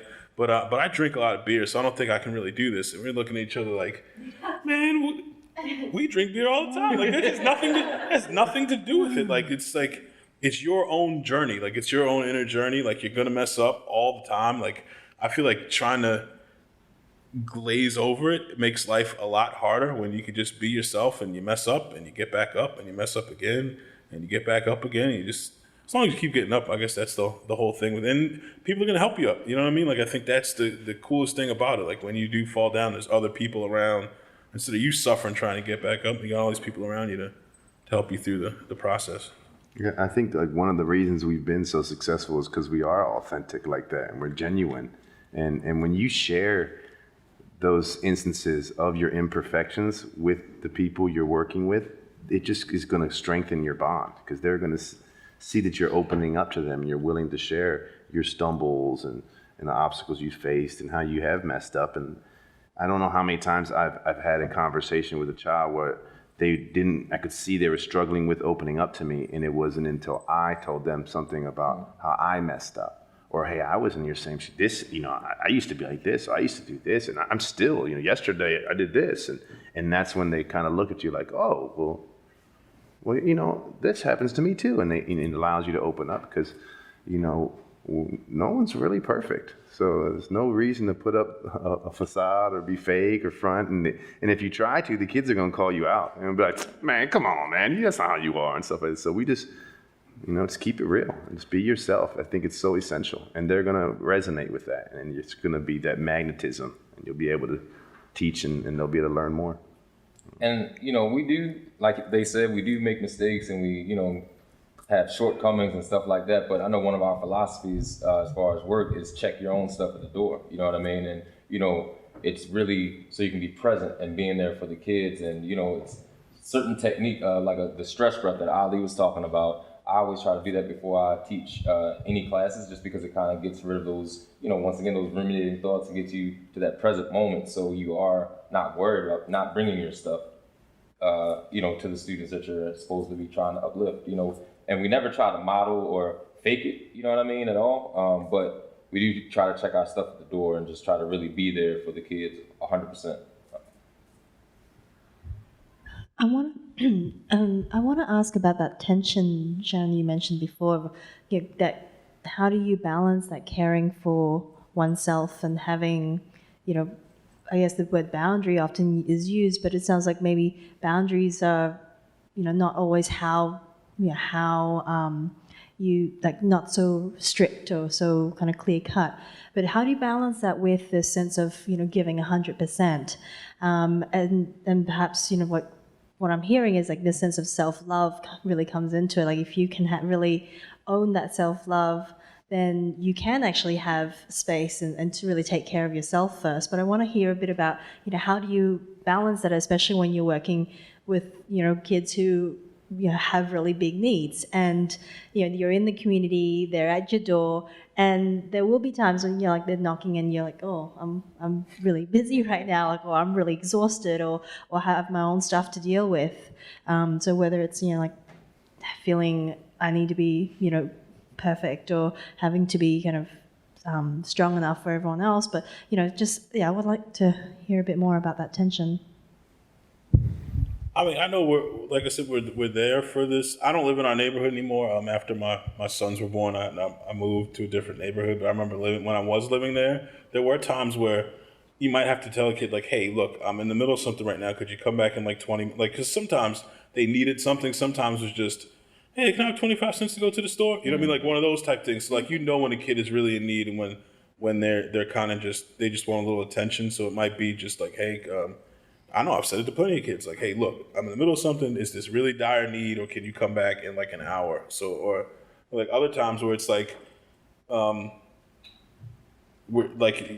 used to have like that, like our little period we could like get a break before the after school program, which like I was thinking of that story. I'm gonna. They can scream and yell as much as they want. I'm gonna finish my nap, and then I'm gonna get up and then I'm gonna help them, because I know if I don't get this nap in, I'm gonna be beat for these kids when 5 o'clock hits. I'm going to be dragging. I still need to be on, because that's when the kids are in the gym. There's 60 kids running around the gym playing football and basketball and dodgeball, and the three of us in there, and you can't start to lose your focus then. So it's just like you kind of, it may not, you're still there for them, but at some point you got to be there for yourself too. So like those naps were important. Those times of like come back later were very important, and just kind of carving that space out for yourself so you can be there. Like when you are there, like Atma was saying, you're there 100% for them. When you said it, all I could think of was when that same nap time Ali's talking about. So they the kids, like 20 of them on our porch, and I used to tell them all, look, program doesn't start till 2:30. Andy naps from 2 to 2:30, okay? So you can come up on the porch, you're gonna knock, I'm not answering the door till 2:30, right? And Atman would get them, they would chant, who do we want? Andy, when do we want him now? I love that. Who do we want? And it's like 2:05, 2:15, and I'm like, they're gonna stop. There's no way they're gonna keep this up. Who do we want? Andy.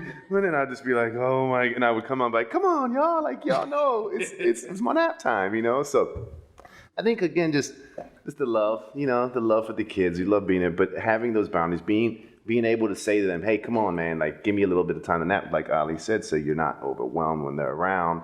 And again, just the practice, you know, understanding where they're coming from, understanding that a lot of them don't have positive role models in their life, positive male role models in their life, people who are there for them all the time, and knowing that that's kind of what our purpose was. And it's difficult because, you know, I think I can speak for them when I say that Holistic Life Foundation is our baby. You know, this is something we started, and it can be hard because there'll be times where I know my lady looks at me like, are you serious? It's 10 o'clock. You're still working? Like, come on. You don't have to do this all the time. And I'm like, I have to. Let me just answer like 7 more emails, and then we can go do this or something, you know, and you got to make those boundaries, because then it's not going to be as I don't even know, I can think of a word for it, but it's just not going to be as clean anymore. It's not going to be the same. If you're just overwhelming yourself, you're going to burn out. You really are. And then you're not going to be able to give 100% when you are with them, or when you are typing the email or doing the work. So just understanding that, hey, you know, this is my baby. I got to take care of it all the time. But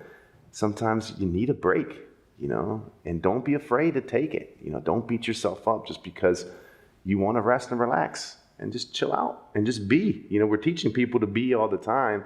And it's amazing because the ones that are teaching, if anything, we're the ones that are running around all the time. You know, my little hamster in my head, I swear, is on steroids, and he's cranking. He always wants to run. So I think just understanding that you do have to take those pauses. You really have to. But I truly believe the reason that we don't burn out is because of our practice, because we meditate every day, and it's all the time. You know, we always say to people, this isn't something you do, it's something you are. I always think of a story that Sharon talked about one of her silent reflections, when you went in and you went to talk to the guy, and you're like, I'm ready, I can't wait for him to ask me about meditation, I don't know. And he's like, so how'd you make your tea today? And you were like, oh. So the next day she's making her tea, and how many times did she spin her spoon, and how much sugar, and how hot was the flame, and she's so excited to go in there. And he's like, okay, how'd you brush your teeth today? And she's like, oh my God, he got me again. You know, and it was that concept always resonates with me, where it's all the time. You know, you really, when you're mindful, it's all the time. When you're aware, it's all the time. But so you still gotta take a little break and have fun. I think that's a big part of it. So what's the name of the movie again I'm supposed to see? I forgot. Dr. Strange. Dr. Strange, okay. You're gonna love it. Yeah. Okay. No, Yeah, you'll like that one. I think all kids should watch Dr. Strange. Okay. Everyone, yeah. Sarah, and then in the back, and then we're going to First, stop. I just want to say it is such a joy to see all 4 of you together. It's just really beautiful and alive, so thank you. And I also was thinking too, because I had a real problem with the self-care aspect, and I was doing RAIN, and I didn't really connect with it until I listened to Tara Brach, and she replaced non-identification, the very last one, with nurture, and send yourself love and loving kindness. And for me, that changed everything with it. And then the second thing I wanted to say is, I don't know if you guys are doing a podcast, but I hope you do, because I could just see like how this could really take your work out into the world, especially with questions. You know, people could really learn how to do it in their own home in a way that, you know, in their own schools and homes in a way that could be really valuable. So, but thank you all. Now we got more work, guys. Goodness. I'm just joking. It's a great idea. Shut our hand up like forever, and then we'll go to you, and then we'll close. We have one more here. Okay, well, we'll just keep going, but... Hello. I work with a program called Cure Violence in East Harlem, and we're trying to stop retaliation shootings basically from happening. And I wanted to bring meditation to the meetings. We have like peace talks with the community and stuff. And I think one huge aspect is meditation is missing. So I was wondering like what the conversation sounds like, where you're like bringing kind of the real into it to get people to have it be appealing. And if you know of anyone locally who would, I think in Harlem, like who does the kind of work you're doing, or nearby who would come and maybe be able to start working on it with me in addition to stuff.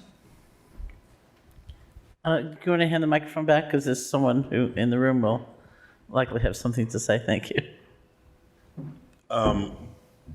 I mean, I know we usually just start off with, sometimes I don't think people know what we're going to talk about when we're going to do it. We just walk in the room and just start off with the breath and then just kind of go from there. And a couple deep breaths, they feel a little calmer, and then we just kind of slide on into meditation, and they're like, oh, okay, that's what that was. So, but yeah, a lot of times it's very, a lot of times people don't, I feel like we walk into a room and people don't really know why we're there. Like we just show up and then we're like, oh, you guys remember that thing we did where we were when we hit the gong and you guys had to listen to it? Like, well, we're going to go to that. And then they just walk away and it's just us in there. So it's, I don't know if there's a specific formula that we use. It's just kind of like starting them off slowly and then kind of gradually taking it deeper, but it always starts with the breath. Jenna? Yeah, I completely Can you see her? Hi. I completely agree. I mean, the thing about meditation is that it's an embodied practice. So when you're speaking to anybody about it, beginning with the breath is essential, and they begin to feel it, and then they begin to be it, and that's how it works. And regarding resources in Harlem, I have a lot of them, so I can talk with you afterwards and write them down for you. Okay. And then there was somebody over in this end, I don't know where. Gentleman first. Okay, yeah.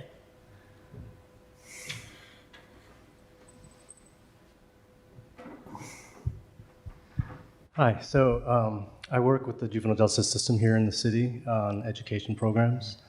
And I know you had mentioned that you've been working with drug treatment programs, mental health centers, and now you're starting juvenile justice settings, which is really exciting to hear.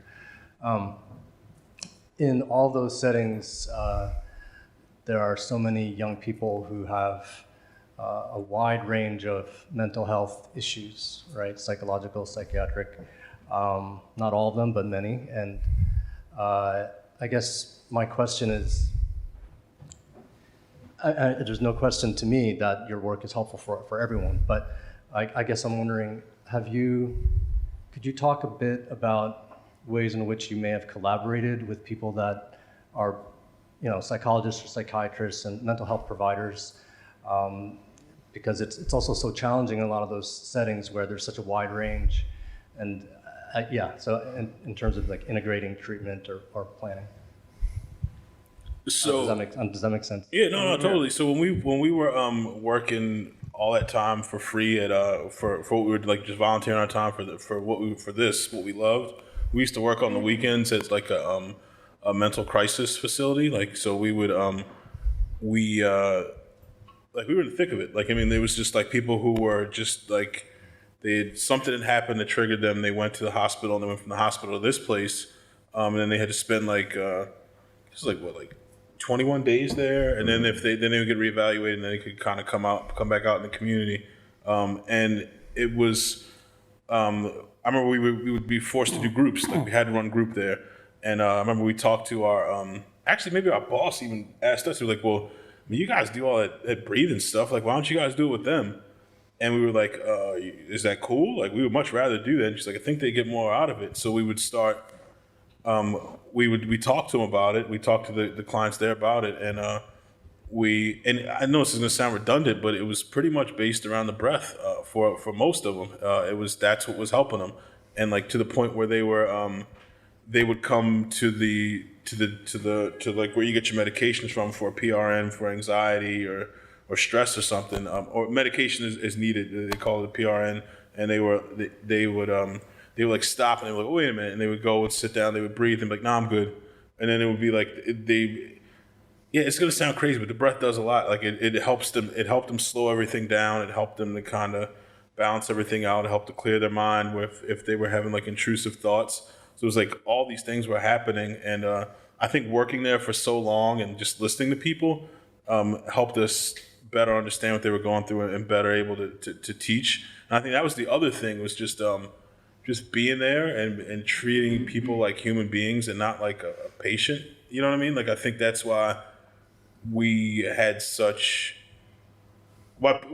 people would get happy when we came into the office, because we would sit and talk to them. You know what I mean? It wasn't like, no, I'm staff here and you're just a patient here, and then so you stay over there. Like, we're out sitting in the living room watching TV and talking with them. You know what I mean? Like, just we're there with them and listening. And if they had something that they were struggling with, they would grab one of us and like, hey, can we go talk in the office? And they would sit and they would talk, because they knew we would listen and we weren't going to judge them. We were just there if we had something to help them with, we would help them. If we didn't, something that we couldn't help them with, we would like, hey, well, maybe you need to talk to your doctor, or maybe you need to talk to your counselor or whatever. But it was just, I think the combination of listening and teaching them how to slow themselves down with the breath were the two biggest things that we were able to offer.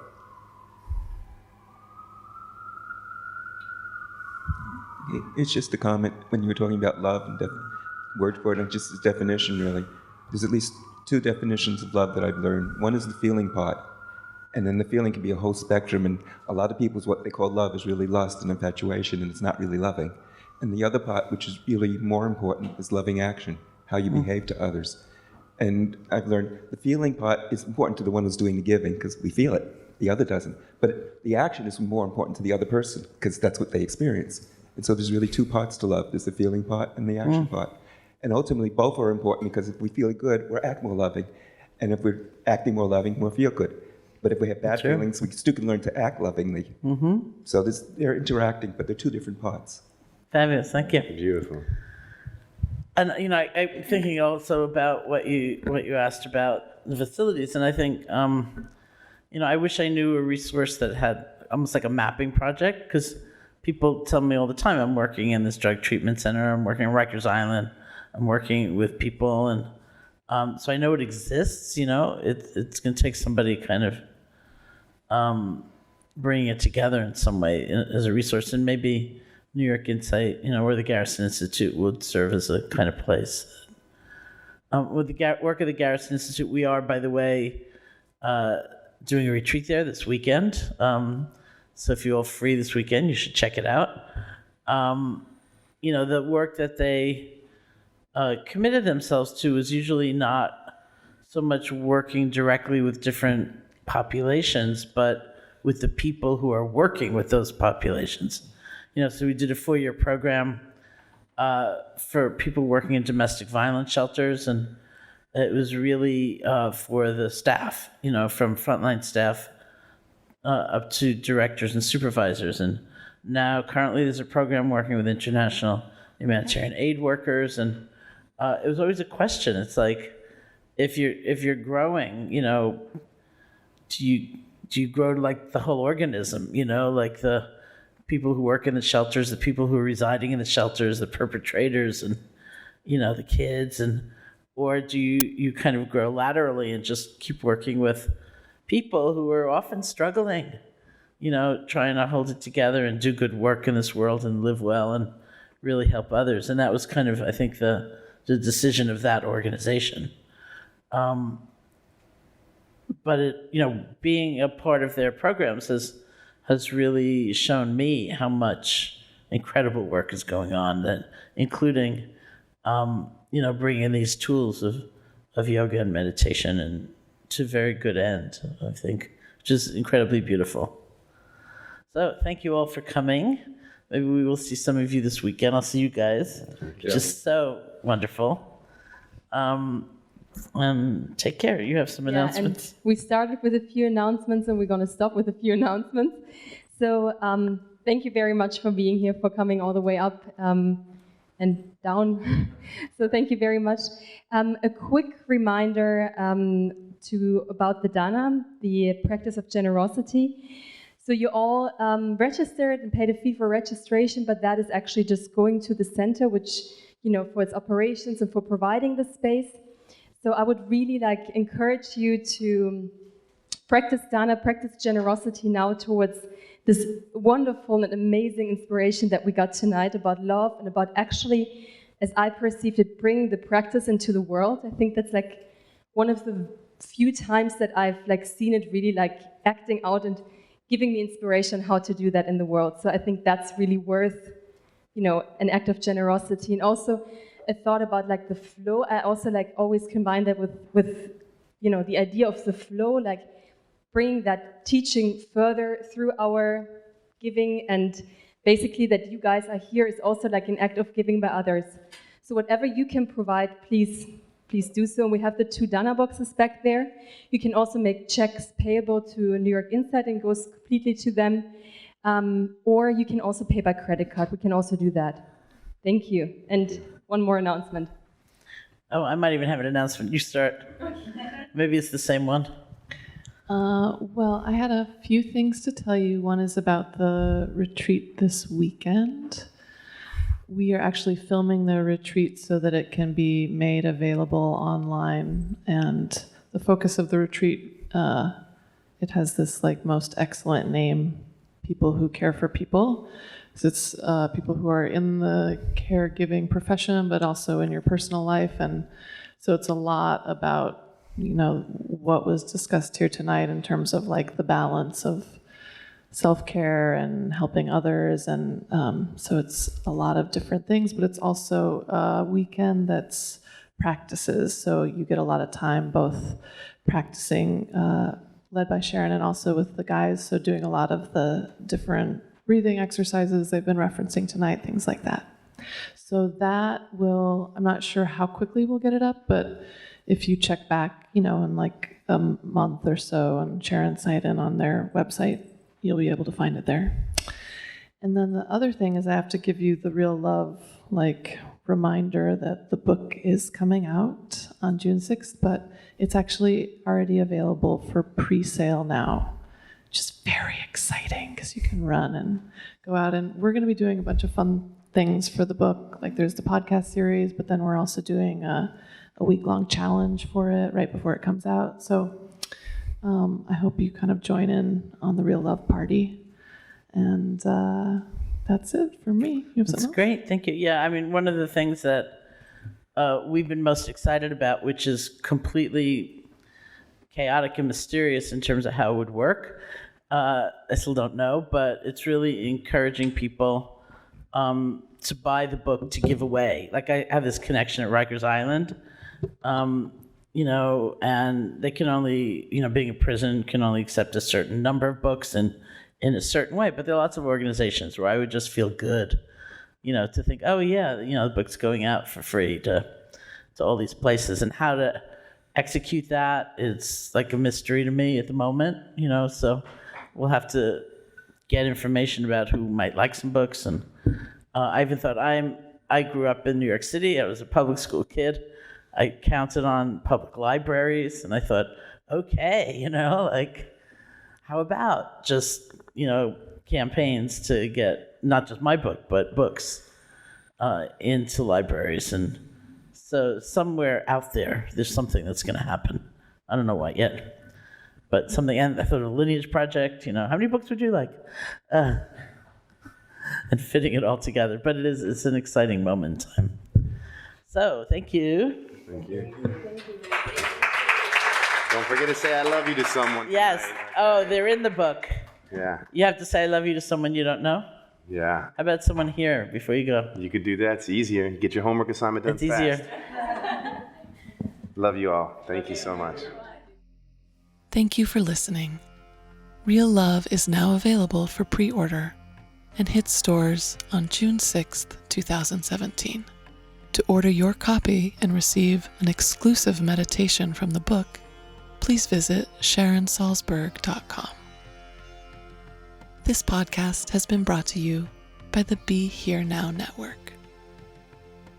May all beings be happy.